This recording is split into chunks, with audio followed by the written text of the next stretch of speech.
15મા વચનામૃતમાં શ્રીજી મહારાજનું એક પ્રશ્ન છે. બે પ્રકારના ભગવાનના ભક્ત છે.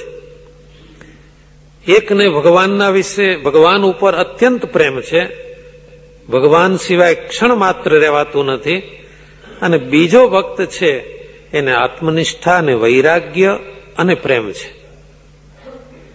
પણ આત્મનિષ્ઠા અને વૈરાગ્ય વાળાનો પ્રેમ બહુ દેખાતો નથી, અને આત્મનિષ્ઠા વૈરાગ્ય વગરનો પ્રેમી ભક્ત છે એનો પ્રેમ બહુ દેખાય છે.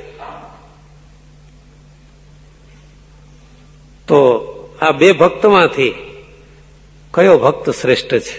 આત્મનિષ્ઠા અને વૈરાગ્ય વાળો કે એકલો જ પ્રેમ હોય એ? સ્વયં પ્રકાશ સ્વામી કહે છે આત્મનિષ્ઠા અને વૈરાગ્ય ન હોય તો કંઈ નહીં, ભગવાનમાં પ્રેમ છે એ જ સરસ છે. શ્રીજી મહારાજ કહે છે પણ સ્વામી તમે ધ્યાન રાખો છો, જેનામાં આત્મનિષ્ઠા અને વૈરાગ્ય ન હોય તો એમાં દેહાભિમાન આવે. તો દેહાભિમાન વાળો પ્રેમ કઈ રીતે શ્રેષ્ઠ કહો છો? મહારાજ એવાને અમે શ્રેષ્ઠ નથી કહેતા, અમે તો ગોપીઓ જેવા પ્રેમી હોય એને શ્રેષ્ઠ કહીએ છીએ. મહારાજ કહે છે ગોપીઓ કઈ ભોળી નહોતી, તો ભલભલા વિદ્વાનો કે આત્મનિષ્ઠા વાળા અને વૈરાગ્ય વાળા એની સમજણથી પણ આગળ જાય એવી ગોપીઓ હતી. ગોપીઓના જીવનમાં દાપણ પણ ખૂબ હતું. અરે જુઓ ને, અતિ ડાયા અને ચોવટિયા એવા ઉદ્ધવજી. ડાયા એ તો અર્થ સમજાય છે, આ ચોવટિયા એટલે શું? ચોવટિયા કોને કહેવાય? ભગવાનના ત્યાં ચોવટિયામાં નામ છે ઉદ્ધવજીનું. ઉદ્ધવજી બહુ ડાયા, બહુ જ્ઞાની, બહુ વિદ્વાન, બહુ ભક્ત હતા, સાથે સાથે ચોવટિયા હતા. ચોવટિયા એટલે જયારે જયારે કોઈ કોકડું ગૂંચવાય ને ફલાણા ભાઈને બોલાવો અને મંત્રણામાં પેલી ખુરશી એની નંખાય, એ ચોવટિયા કહેવાય. ચોવટિયાનો એક અપભ્રંશ શબ્દ પણ છે, આપણે ગુજરાતીમાં વપરાય છે, પણ અત્યારે યાદ નથી મને. પણ વાત વાતમાં ચોવટમાં ઉતરી પડે. ગમે એવું કોકડું બે જણ બાજ્યા હોય ને, બે પાંચ શબ્દો આને કે, બે પાંચ આને કે, બે પાંચ તેને આડું અવળું કરી સમજાવી અને બેડો પાર કરી દે, રસ્તો સીધો કરી દે. ચોવટિયાનું રાજકારણમાં બહુ કામ પડે. એટલે શ્રી કૃષ્ણ ભગવાને ચોવટિયા તરીકે ઉદ્ધવજીને રાખેલા. અને ઉદ્ધવજીને વૃંદાવન મોકલ્યા હતા શું કરવા? ચોવટ કરવા. સાની ચોવટ કરવા? ગોપીઓ રડતી હતી, ખાતી નહોતી, મૂંઝાતી હતી. જાઓ ને જરા સમાધાન કરાઈ આવો. અમારે કઈ હવે વૃંદાવન જવાય એમ છે નહીં. ગોપીઓને અહીં શહેરમાં ક્યાં જગ્યા આપવી એ પ્રશ્ન છે, અહીં ક્યાં રહે, એને કંઈક સમાધાન કરાવી આવો. પણ આવા ચોવટિયા ઉદ્ધવજી બધી જગ્યાએ સફળતા મળતી હતી એને. ચોવટીઓ સફળ થાય ને તો કામ થઈ જાય, પણ ચોવટીઓ જો નિષ્ફળ જાય તો રાજનીતિમાં એમ લખ્યું છે કે યુદ્ધના મેદાનમાં હજારો સુરવીરોના માથા વધેરાઈને જે યુદ્ધ ભૂમિ ઉપર વિજય મેળવ્યો હોય એ ચોવટિયાઓ ટેબલ ઉપર બેસીને હારી જાય છે. હજારોના માથા ગયા હોય એ નિષ્ફળ. ઉદ્ધવજી એવા ચોવટિયા હતા, ક્યાંય હારી ન જતા, પણ ગોપીઓ પાસે હારી ગયા. કારણ આ ચોવટ આધ્યાત્મિક હતી. ગોપીઓને જઈને સમજાવવા ગયા કે ભગવાન તો બધી જગ્યાએ છે, રડવાનું શું? અત્યારે ઘણા કહેતા હોય છે મંદિરે આવો, મંદિરે આવો. મંદિરે આવી ભગવાન ક્યાં નથી? અમે ઘેર બેઠા બેઠા યાદ કરી લઈએ છીએ.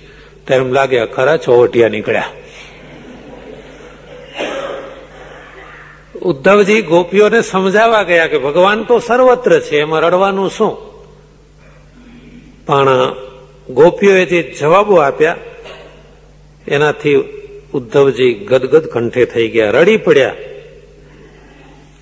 અને ભગવાનની પાસે આવીને કહે છે પ્રભુ, તમે મને ગોપીઓ પાસે ચોવટ કરવા ન મોકલ્યો હોત તો મારી જિંદગીમાં એક ખામી રહી જાત. ખરેખર તમે ગોપીઓ પાસે મને મોકલ્યો તે મારા ઉપર કૃપા કરી. ગોપીઓ પાસેથી હું શીખીને આવ્યો છું. ગોપીઓમાં તો અપરંપાર આવી બુદ્ધિ હતી. છતાં ગોપીઓના વચન ભાગવતમાં શાસ્ત્રમાં જુદા જુદા છે. આનું કારણ કે ગોપીઓમાં 3 ભેદ હતા: મુગ્ધા, મધ્યા અને પ્રૌઢા. બહુ ધ્યાનથી સાંભળજો. આવા ભેદ ભક્તોમાં હોય છે, અત્યારે પણ હોય છે. એમાં મુગ્ધા ગોપી કોને કહેવાય? ભગવાન ઉપર ધોખો કરે. એટલે કે તમારામાં તો કોઈ કદરે નથી, અમે તો તમારા અર્થે કરી કરીને મરી ગયા, પણ અમે તો તમારી કઈ નજરમાં જ આવતા નથી. આવું બોલે.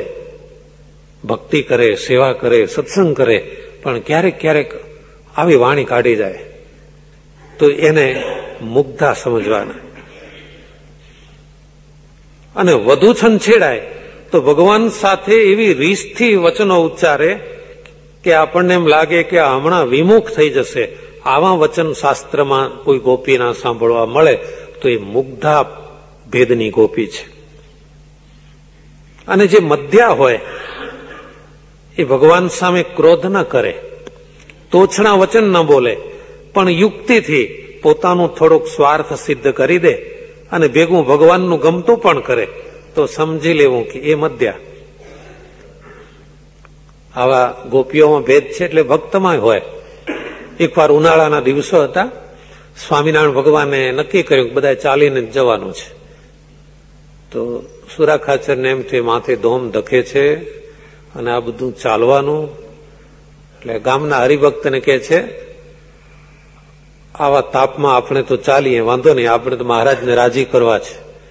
પણ મહારાજ ચાલે એ ઠીક નહીં, એટલે ભાઈ તમે જરા 2 ઘોડાની વ્યવસ્થા કરી દો ને. શું કહ્યું? ખ્યાલ આવ્યો? 2 ઘોડાની વ્યવસ્થા કરો. એટલે શું મહારાજ 2 ઘોડે ચડવાના હતા? પણ શ્રીજી મહારાજ કહે છે કે ભગવાનનું ગમતું કરે, સાથે સાથે પોતાનું સ્વાર્થ પણ થોડુંક સિદ્ધ કરી લે. આને કહેવાય મધ્યા. જોકે સુરા ખાચરનો એ ઈરાદો શ્રીજી મહારાજે નકામો કરી દીધો. હરિભક્તો ગામના 2 ઘોડા લઈને આવ્યા. મહારાજ કહે છે કેમ ભાઈ તમે ઘોડા લાવ્યા? અમારે બધાએ ચાલવાનું છે, ચાલીને જવાનું છે. સુરા બાપુએ કહ્યું 2 ઘોડા. મહારાજ હસ્યા કે આ 2 ઘોડા કેમ મંગાવ્યા? અમારા ઉપર બહુ પ્રેમ હતો તો 1 ઘોડું મંગાવવું, તો આ 2 કેમ? આ મધ્યા છે. અને પ્રૌઢા હોય એ તો ભગવાનના ગમતામાં જ ચાલે. પોતાનું જીવન, પોતાનો સ્વાર્થ, પોતાની મરજી એ કોઈ લક્ષ્યમાં ના રાખે. ભગવાનના ભક્ત ઉપર ક્યારે પણ એને રીસ પણ ના આવે, ઈર્ષા પણ ના આવે. એ પ્રૌઢા છે. માટે હે સંતો, ગોપીઓની સમજણમાં તો આવો અતિ વિવેક હતો. ગોપીઓની ભક્તિ, ગોપીઓનો પ્રેમ એ અણસમજણ વાળો નહીં, પણ આત્મનિષ્ઠા અને વૈરાગ્ય સાથે હતો. એટલે તો ભાગવતમાં ગોપીઓના વચન છે, ન ખલુ ગોપિકા નંદનો ભવાન અખિલ દેહી નામ અંતરાત્મદૃક. ગોપીઓ કહે છે કે તમે યશોદાના પુત્ર નથી, પણ જીવ જીવ પ્રત્યે અંતર્યામી પણ રહેલા સાક્ષાત નારાયણ તમે છો. આવા ગોપીઓના વચન છે. પછી શ્રીજી મહારાજ કહે છે આત્મનિષ્ઠા અને વૈરાગ્ય યુક્ત પ્રેમી હોય છતાં એને સાવધાની રાખવી પડે છે કુસંગ થકી. ગમે એવો ભક્ત હોય એને કુસંગથી ચેતવાનો. સારો ભક્ત હોય પણ જો કુસંગથી સાવધાન ન રહે તો એના હૈયામાં રાગ, દ્વેષ, ક્લેશના ઝાડ ઝાંખરા ઉગી નીકળે છે.